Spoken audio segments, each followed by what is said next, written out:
दोस्तों, हमारा समय बहुत कीमती है। किसको पता है कि हमारे पास कितना समय है।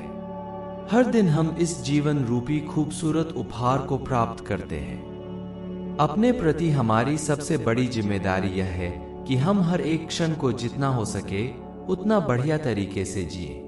जब ऐसा होता है तब मानो जैसे जीवन अपनी पूरी सुंदरता के साथ खिल उठता है। यहाँ तक कि अपने कठिन समय में भी हम अपने जीवन के असली आनंद का अनुभव कर सकते हैं। लेकिन अपने समय का ज्यादा से ज्यादा लाभ उठाने के लिए हमें अपने ध्यान को केंद्रित करना चाहिए। इसे केवल वहीं लगाना चाहिए जहां हमारे लिए सबसे ज्यादा महत्वपूर्ण हो और हमें संतुष्टि प्रदान करे। बाकी सब शोर है। हर दिन का मेरा उद्देश्य स्पष्ट होना चाहिए। आज का उद्देश्य है आनंद में रहना।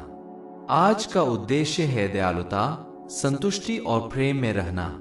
और सबसे महत्वपूर्ण उद्देश्य है कि मेरे जीवन में शांति हो। अन्य कई चीजें बीच में आ सकती है, वे सभी व्यावहारिक या आवश्यक चीजें हो सकती है, लेकिन उनमें से किसी को भी मुझे पूरी तरह जीवन का आनंद लेने की प्राथमिकता से दूर नहीं करना चाहिए। लोग अक्सर अपना ध्यान केंद्रित करने की आवश्यकता के बारे में बात करते हैं।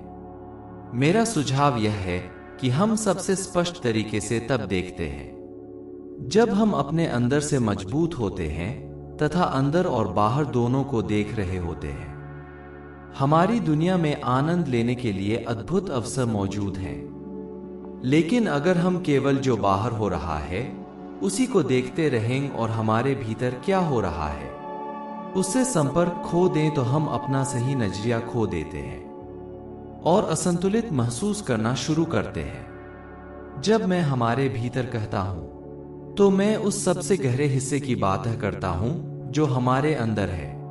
मैं इसे मन के बजाय हृदय के रूप में देखता हूं। कितनी आसानी से हम अपना सारा समय मन की बेचैन दुनिया में खर्च कर देते हैं, विचारों, ख्यालों, आशाओं, अनुमानों, चिंताओं, आलोचनाओं और बाहर की चीजों की कल्पनाओं में। और फिर एक दिन हम खुद से पूछते हैं, क्या बस इतना ही है? क्या मैं बस इतना ही हूं? क्या मैं इन लगातार आने वाले विचारों का जरिया मात्र हूं? जबकि मन और विचारों से परे खुद के महत्व का एहसास और पूर्ण महसूस करने की यह प्यास हमारी संस्कृतियों से अलग हटकर है। अच्छा, क्या यही सब कुछ है? क्या हम सब बस यही हैं? या फिर हम अपने शरीर के अंदर मन से कहीं अधिक हैं? सच्चाई यह है कि विचारों से परे हमारे जीवन और हमारे लिए और भी बहुत कुछ है। असल में हमारा मन ही हमें अपने आप से एक गहरा संबंध रखने से दूर करता है। कई लोगों के लिए चुनौती यह है कि वे बाहरी आकर्षण के बीच बड़े हुए हैं, लेकिन उन्हें यह कभी नहीं दिखाया गया कि वे अपने अंदर विचारों से परे अपने आप से जाकर कैसे जुड़े। अपने आप से उस गहरे संबंध के बिना हम अच्छी तरह से महसूस कर सकते हैं कि हमारा एक हिस्सा गायब है, वह हिस्सा जो शायद सबसे महत्वपूर्ण है। लेकिन हम यह नहीं जानते कि क्या गायब है या इसे कहाँ खोजना चाहिए। जो गायब है वह है हमारे हृदय में बसी हमारी आंतरिक शांति के साथ हमारा नाता, जिसका मूल है कि हम कौन हैं। जब हम शांति से जुड़े होते हैं तो हमारे जीवन का अनुभव स्पष्टता से भर जाता है और तब हमें पता चलता है कि हमारे लिए क्या महत्वपूर्ण है। जब हम अपने आप को जानते हुए हर दिन की शुरुआत उस शांत जगह से करते हैं, तब हम बाहरी दुनिया में रहते हुए भी उस बात पर ध्यान दे सकते हैं जो हमारे लिए सबसे ज्यादा जरूरी है और हम जिसे अनुभव करना चाहते हैं। शांति, संतुष्टि और इस जैसी कई अन्य अद्भुत चीजें हमारे लिए उपलब्ध हैं, लेकिन हमें यह सुनिश्चित करने की जरूरत है कि हम उसे सही जगह पर तलाश कर रहे हैं। इससे पहले कि हम आगे बढ़ें, शोर के बारे में थोड़ा और समझना बेहतर होगा। मन का बगीचा सजाएं। दोस्तों, हमारा मन विचारों के कारखाने की तरह यह पूरे समय विचार उत्पन्न करता रहता है, यहाँ तक कि जब हम सोते हुए सपने देखते हैं तब भी। केवल गहरी नींद में यह आराम करता है। हम मन में जो विचार पैदा करते हैं वे ही हमारे कामों का आधार होते हैं। अच्छे विचार अच्छे कर्म बनाते हैं। महान शख्सियतें जिन्होंने लाखों के जीवन को प्रभावित किया है, उन्होंने शक्तिशाली और शुद्ध विचारों को पैदा कर ऐसा किया। बुद्ध ने 25 सदी पहले कह दिया था, हम जो भी हैं वह हमारे विचारों का ही नतीजा है। यह शक्तिशाली संदेश हमें एहसास दिलाता है कि हमारा वर्तमान अतीत के हमारे विचारों का नतीजा है, इसलिए हमारा भविष्य हमारे वर्तमान के विचारों से बनेगा। आदि शंकराचार्य ने भी मन को सर्वोपरि माना था। उन्होंने अपनी प्रश्नावली में पूछा था, दुनिया में किसे विजय मिलनी चाहिए? उनका जवाब था, जिसने अपने मन को जीत लिया है।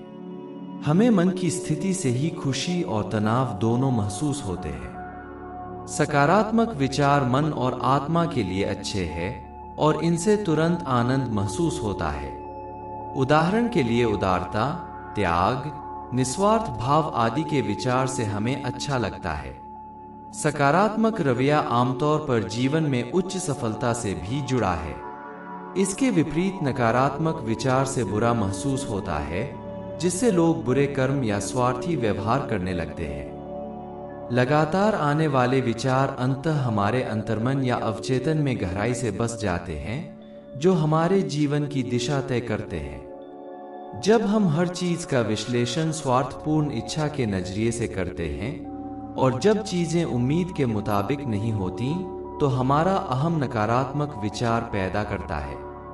इन विचारों पर बार बार ध्यान देने से मन को ऐसे संदेश पसंद आने लगते हैं और हमें पता भी नहीं चलता कि कब हमारी मानसिकता ऐसी हो गई। जैसे बगीचा खरपतवार से भर जाता है, वैसे ही मन विघटनकारी विचार पैदा करता रहता है।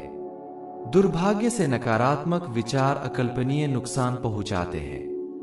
दोस्तों, बीमारी सिर्फ वायरस बैक्टीरिया से नहीं होती, बल्कि मन की नकारात्मकताओं से भी होती है। वे हृदय के कार्य में बाधा डालती हैं, कई शारीरिक बीमारियों का कारण बनती हैं और आध्यात्म की वृद्धि को भी रोकती हैं। गुस्से, नफरत से बढ़ने वाले नकारात्मक विचार हमें ज्यादा नुकसान पहुंचाते हैं, उसे नहीं जिससे हमें नफरत है। इसलिए कहा जाता है, क्रोध खुद जहर पीकर यह उम्मीद करना है कि सामने वाला मर जाए। दोस्तों, नकारात्मक विचारों को सकारात्मक सोच में ऐसे बदल सकते हैं। पहला, अपने विचारों को लेकर सजग रहें। जब विनाशकारी विचार आए, उनका पैटर्न पहचानें और तुरंत कुछ रचनात्मकता के बारे में सोचें। कोई विचारहीन नहीं रह सकता, इसलिए आपको यू टर्न लेना होगा। 2, नकारात्मक विचारों को निष्प्रभाव करें। नकारात्मक विचारों के खिंचाव को विपरीत सकारात्मक विचारों का अभ्यास कर तोड़ा जा सकता है। यह अभ्यास प्रेम, गर्मजोशी, माफी और दूसरों की मदद जैसे भावों की अभिव्यक्ति से किया जा सकता है। 3, सकारात्मक आत्मकथन इस्तेमाल करें। अवचेतन को अपने मुताबिक बनाने का समाधान। नकारात्मक विचार अकल्पनीय नुकसान पहुंचाते हैं। बीमारी सिर्फ वायरस बैक्टीरिया से नहीं होती, नकारात्मक मन से भी होती है। खुद से सकारात्मक बात करने के व्यवस्थित तरीके से हो सकता है। ऐसे कथन इस्तेमाल करें जो आपको मजबूत बनाए। जैसे खुद से कहें, ईश्वर और गुरु मुझे बेशर्त प्रेम और सुरक्षा प्रदान करते हैं। वे मुश्किल डगर पर मेरा मार्गदर्शन करते हैं।